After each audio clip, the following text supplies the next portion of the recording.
বন্ধুরা, ঘরোয়াভাবে আমার কাচ্চি বিরিয়ানি একদম রেডি। আর একদম ঝরঝরে বিরিয়ানিটা হয়েছে। কাচ্চি বিরিয়ানিটা কিন্তু খেতে কিন্তু বন্ধুরা দারুণ হয়েছে। আর আজকে কিন্তু বন্ধুরা আমার ঘরে শসা ছিল না, তাই টমেটো আর লেবু আর ছিল গাজর, এটা দিয়েই আমরা বিরিয়ানিটা খুব সুন্দর করে সবাই খেয়ে নিয়েছি। আর অনেক মজা হয়েছিল বন্ধুরা। যদি রেসিপিটা ভালো লেগে থাকে একবার ফলো করে এভাবে ঘরোয়াভাবে মশলা দিয়ে বিরিয়ানি তৈরি করে দেখতে পারো, খেতে কিন্তু দারুণ হয়েছিল। নমস্কার বন্ধুরা, সবাই কেমন আছো? আমি পাপড়ি কিচেনে চলে আসলাম একটা নতুন রেসিপি নিয়ে। আশা করি রেসিপিটা তোমাদের কাছে খুব ভালো লাগবে। আর স্কিপ না করে পুরো রেসিপিটা দেখে নেবে বন্ধুরা। এখানে দেখো নিয়ে নিচ্ছি বাসমতি চাল, এটা আমি 1 ঘন্টার মতো ভিজিয়ে রাখবো। আর চালটা কিন্তু অনেক বড় বড়, আর ভিজিয়ে রাখলে আরও বড় হবে। এই চালটা দিয়ে আজকে আমি ঘরোয়াভাবে করব কাচ্চি বিরিয়ানি।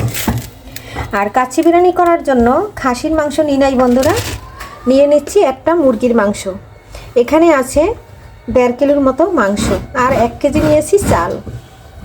দেখতে থাকো বন্ধুরা। এখন আমি চালটা ধুয়ে প্রথমে ভিজিয়ে রাখছি বন্ধুরা। আমি কিন্তু প্যাকেট চালটা নিয়ে নিয়েছি বাসমতি চাউলের। আর 1 কেজি চাউলের দাম নিয়েছে 450 টাকা। দেখো বন্ধুরা, আমি কিন্তু 4টা ধোয়া দিয়ে নিয়েছি চালটা, কারণ এই চালে কিন্তু মেডিসিন দেয়া থাকে এবং একটা পাউডার দেয়া থাকে। সে চালটা কিন্তু আমি খুব সুন্দর করে ধুয়ে নিয়েছি। এখন আমি ফ্রেশ একটা জল দিয়ে দিয়েছি। এখন আমি এখানে 1 ঘন্টার মতো চালটা ভিজিয়ে রাখবো। চালটা এখানে রেখে দিলাম, 1 ঘন্টা থাকবে। সুন্দর ফেটানো টক দই নিয়ে নিয়েছি। আর এই টক দইটা কিন্তু আমার নিজের হাতে বানানো। এখানে আমি 1 প্যাকেট নিয়ে নিচ্ছি কাচ্চি বিরিয়ানির মশলা। যেহেতু সব মিলেই আমার হবে চাল 1 কেজি, আর মুরগির মাংস আছে 1.5 কেজি, 2.5 কেজি হবে, তাই আমি 1 প্যাকেট মশলাই পুরোটা দিয়ে দিচ্ছি। এখন আমি এটা দিয়ে সুন্দর করে ম্যারিনেট করে রেখে দেব। সামান্য পরিমাণে একটু লবণ দিয়ে দিচ্ছি। এখানে আমি পেঁয়াজ আর কাঁচামরিচ বেটে নিয়েছি, এটা দিয়ে দিয়েছি। এখানে আমি রসুন বাটা দিয়ে দিয়েছি আর আদা বাটা দিয়ে দিয়েছি। এখন এটা নিয়ে আমি মেখে নেব। আর কাঁচামরিচের পরিমাণটা একটু কম দিয়েছি, যেহেতু আমি ঝাল ঝাল কাচ্চি বিরিয়ানি করব ঘরোয়াভাবে, এর জন্য আমি এটা ম্যারিনেট করে এখন রেখে দেব। এরপরে পেঁয়াজটা বেরেস্তা করে নেব, তার তেলটা দিয়ে আবারও মেখে রাখবো। আপাতত 1 ঘন্টার মতো মেখে রেখে দেব, তারপরে রান্না করব। মাখা হয়ে গেছে বন্ধুরা। বিরিয়ানিটা করার জন্য এখানে আমি কিছু আস্ত মশলা নিয়ে নিয়েছি। আর এটা আমি একটু গরম জলের ভিতর দিয়ে দেব, কারণ যদি এটা খাওয়ার সময় যদি মুখে লাগে তাহলে খেতে ভালো লাগবে না। আর এগুলো আমি একটু ধুয়ে নিয়েছি। এখানে আছে গোলমরিচ, আছে দারচিনি, আছে এলাচ, আর আছে লং, শাহি জিরা, তেজপাতা। এটা আমি ফুটিয়ে তারপরে ছেঁকে জলটা দিয়ে দেব। চালটা কিন্তু সুন্দর করে ভিজিয়ে নিয়েছি, আর ফুলে কিন্তু বড় বড় হয়ে গেছে। এখন আমি এই রাইসটা আমি 50% রান্না করে নেব। আমি গরম জল দিয়ে দিয়েছি, জলের ভিতরে চালটা দিয়ে রান্না করে নেব। চালটার আমি জলটা ছেঁকে নিয়েছি, খুব সুন্দর বড় বড় হয়েছে একদম। এখানে পেঁয়াজ কেটে নিয়েছি পেঁয়াজ বেরেস্তা করার জন্য। আর এদিকে তেলটা গরম হয়ে গেছে, পেঁয়াজটা দিয়ে দিচ্ছি। সুন্দর করে ভেজে বেরেস্তা করে নেব। আর এই তেলটা দিয়ে কিন্তু আমি ওই মাংসটা আবার ম্যারিনেট করে নেব। দেখো বন্ধুরা, আমি যে শাহি জিরা টিরা দিয়েছি সেটা কিন্তু ফুটে উঠেছে, আর মশলার ফ্লেভারটা একদম বের হয়ে গেছে। আর এটা কিন্তু আমি জলটা ছেঁকে দিয়ে দেব।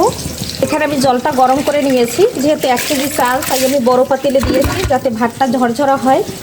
আর গরম জলের ভিতর আমি চালটা পুরোটা ঢেলে দিয়েছি। এখন আমি 50% সিদ্ধ করে নেব।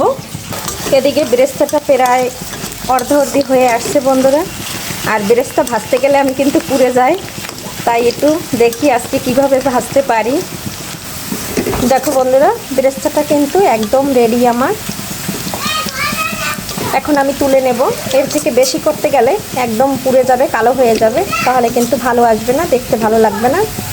মশলাটা দিয়ে অনেক আগে মাখিয়ে নিয়েছি। এখন আমি বেরেস্তা ভাজা তেলটা দিয়ে আরও 10 মিনিট আমি মেখে রেখে দেব। বেরেস্তা ভাজা তেলটা আমি দিয়ে দিচ্ছি বন্ধুরা। এখানে আমি 2 চামচের মতো দিয়ে দেব। আর দিয়ে দিচ্ছি এখানে কিছুটা ধনিয়া পাতা। এখানে ঝালের জন্য দিয়ে দিচ্ছি শুকনা লঙ্কার গুঁড়া 2 চামচ, ছোটো চামচের। বন্ধুরা আমার ভাতটা কিন্তু এই যে দেখো 50% কিন্তু সিদ্ধ হয়ে গেছে। এই পর্যায়ে কিন্তু আমি জলটা ছেঁকে নেব। আর এদিকে আমি মশলাটা সুন্দর করে মেখে 10 মিনিট রেখে দেব। পরে কিন্তু আমি আর বন্ধুরা আমি কিন্তু আজকে কাঁচা মুরগিটা দেব না, আমি কিন্তু এটা একটু যে পাতিলে আমি বিরিয়ানিটা করব সেই পাতিলে কিন্তু আমি একটু রান্না করে নেব হালকা, যেহেতু আমি ঘরোয়াভাবে বিরিয়ানি করব। রেডিমেড মশলা, মরিচের গুঁড়া, ধনিয়ার গুঁড়া, একটু জিরার গুঁড়া আর কাঁচা ধনে পাতা এগুলো দিয়ে আর পেঁয়াজ বেরেস্তার তেলটা দিয়ে আমি সুন্দর করে মেখে নিয়েছি। এখন আমি আলুগুলো ভেজে নেব। বন্ধুরা ভাতটার জলটা কিন্তু একদম ছেঁকে নিয়েছি, আর ভাতটা কিন্তু আমার একদম 50% সিদ্ধ হয়েছে আর 50% কিন্তু রয়েছে। এই যে বিরিয়ানিতে যে আলুটা দেব, যেহেতু বাচ্চারা আছে আলু পছন্দ করে, আলুটা ভাজা দিয়ে দিচ্ছি। দেখো বন্ধুরা এখানে কিন্তু 2 চামচ ঘি দিয়ে দিয়েছি যে পাতিলটা আমি বসাবো। আর আমার যেহেতু ছোট পাতিল নাই, আলুটা আমার ভাজা হয়ে গেছে। আমি কিন্তু হালকা একটু লাল করে ভেজে নিয়েছি, এখানে আমি হলুদ কিছু দেই না। ঘিটা একটু পাতিলে ছড়িয়ে দিলাম। আমি একটা লোহার পাত্র বসিয়ে নিয়েছি, আমি যে পাতিলটায় বসাবো আর নাই পুড়ে যাবে নিচ। আলুটা ভাজা হয়ে গেছে বন্ধুরা, এখন আমি তুলে নিচ্ছি, তুলে একদম পাতিলে দিয়ে দিচ্ছি। আলু ভাজা তেলের ভিতরে আমি মুরগির মাংসটা একটু দিয়ে দিয়েছি। এটা কিন্তু হালকা আমি একটু নেড়ে চেড়ে কষিয়ে নেব, তারপরে কিন্তু আমি বিরিয়ানিটা রান্না করব। আর আমার কাছে এভাবে কাচ্চি বিরিয়ানি রান্না করলে ভালো লাগে। অনেকে কাঁচা মাংস দিয়ে দমে দিয়ে রান্না করে, আমি কিন্তু দমে দিয়ে রান্না করব না। বন্ধুরা আমি যে মশলাটা জাল দিয়ে রেখেছি, এই জলটা কিন্তু আমি এই মাংসের ভিতর দিয়ে সুন্দর করে কষিয়ে নিচ্ছি, কারণ এগুলো আস্তে আস্তে থাকলে ভালো লাগবে না, তার জন্য ছেঁকে দিচ্ছি। এখন আমি হাই হিটে রান্না করে নেব 10 মিনিটের মতো। 10 মিনিট রান্না করে তারপরে বন্ধুরা আমি ভাতটা বসিয়ে সাজিয়ে এর উপর থেকে কিছুটা মাংস দিয়ে দেব, তারপর আবার কিছু ভাত দিয়ে দেব।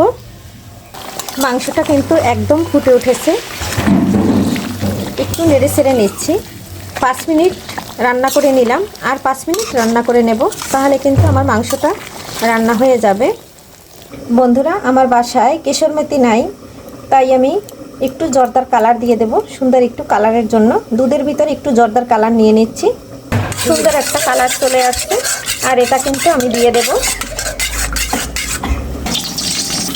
বন্ধুরা কিছুটা ভাত আমি নিচে দিয়ে দিচ্ছি, আর আমার কিন্তু নিচের যে তাওয়াটা দিয়েছি সেটা কিন্তু একদম গরম হয়ে গেছে। বন্ধুরা এখন কিন্তু আমি উপর থেকে পেঁয়াজ বেরেস্তা দিয়ে দিচ্ছি, এখন একটু ধনিয়া পাতা দিয়ে দিচ্ছি।